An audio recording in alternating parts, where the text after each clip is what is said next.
नमस्ते, स्वागत है आपका आज फिर एक नई कहानी के साथ।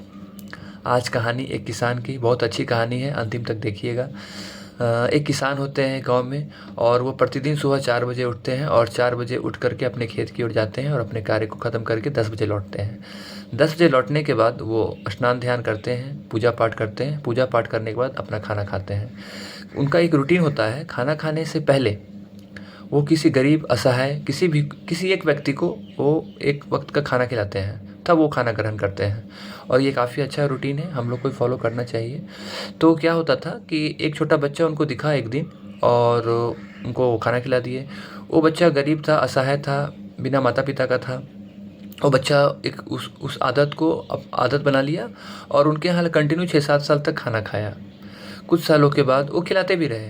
कुछ 15-20 सालों के बाद जब वो किसान बूढ़े हुए, उनकी उम्र 55-56-57 साल की हुई रही होगी। क्या हुआ कि कुछ उनके गांव के कुछ लोग ने सोचा कि इस बुढ़े का ज़मीन को हम लोग कब्जा कर लेते हैं। कब्जा कर लेते हैं तो भाई, किसी की ज़मीन को कब्जा करना तो अच्छी बात नहीं है। बेचारे गए, लड़ने के लिए गए, अपने जो भी उनके लोग थे, जान पहचान के लोग थे, उनको लेकर गए वहाँ पे।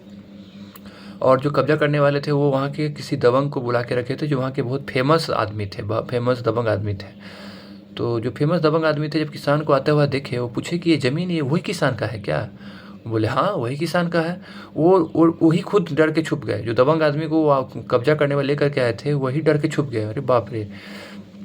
तो कब्जा करने वाले बोले, क्या हुआ जी, आप तो दबंग हैं, आप डर क्यों गए? बोला कि तुम लोग पागल हो गए हो क्या? ये जो किसान आ रहे हैं, ये मेरे लिए देवता तुल्य हैं। जब मैं असहाय था, जब मैं भूखा था, तो इन्होंने मुझे काफ़ी समय तक खाना खिलाया है। मैं इनके खिलाफ़ नहीं जा सकता हूँ। और जैसे ही किसान खेत में आते हैं, वो किसान के पैर पे वो आदमी गिर जाता है। बोलता है कि गलती हो गई दादाजी, अब आज के बाद ये ज़मीन की ओर कोई नज़र उठा के देखेगा तो मैं उसे अपना दुश्मन दुश्मन समझूंगा। और जो कब्जा करने के लिए आए थे, उसी को वो आदमी भगा देता है। तो किसान बहुत खुश होते हैं, बोलते हैं आखिर तुम मेरी मदद क्यों कर रहे हो? बोला कि आपको याद है वो बचपन का किस्सा, नियमित तौर पर आप मुझे खाना खिलाते थे।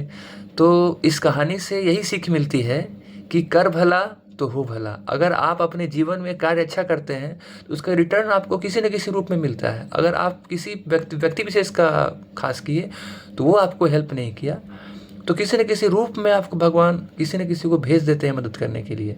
तो अच्छे कार्य करते रहिए, जीवन में आगे बढ़ते रहिए। धन्यवाद।